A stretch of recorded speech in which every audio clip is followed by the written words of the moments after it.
આપણે બાયોડેટા પ્રથામાં થોડોક ફેરફાર કરવો પડે એવું નથી લાગતું? આપણે તેમાં બધું લખવી, જન્મ તારીખ, નામ, મામાનું નામ, પપ્પાનું નામ, મામાનું ગામ, પણ આમાં થોડો ઘણો ઉમેરો કરવાની જરૂર નથી લાગતી તમને?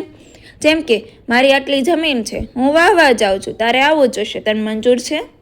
અમે સિટીમાં રહેવી છે પણ અમે ભાડાના મકાનમાં રહેવી છીએ, મંજૂર છે? અને ઘરનું ઘર છે અમારે પણ આટલી લોન છે, મંજૂર છે? બીજું, અમે મહિનામાં આટલી વાર બહાર જમવા જાવી છીએ, આટલી વાર મૂવી જોવા જાવી છીએ, આટલો અમારે બધા જોડે વ્યવહાર છે અને આટલું અમારે લેનદેન છે, કેવી કેવી અમારી ટેવું છે તે બધું લખી દેવાનું. આમાંથી જેટલું છોકરીને લાગે ને જેટલું છોકરાને લાગે એટલે બાયોડેટામાં લખી દેવું. તો એવું નથી લાગતું તો ઘણો ખરો ફેરફાર થઈ જાય? પણ અહીંયા તો એવું છે કે સંબંધ થઈ જાય ત્યાં સુધી સોનું, 6 મહિના 1 વર્ષ પછી ઉપરથી કાટ ઉતરે, સાચું ને? એટલે બાયોડેટામાં આટલો ફેરફાર કરવી તો એકબીજાને પહેલેથી ખબર પડે કે છોકરાને આટલો શોખ છે ને છોકરીને આટલો શોખ છે. બાકી તમે કહો તમારા વિચાર. જય શ્રી કૃષ્ણ.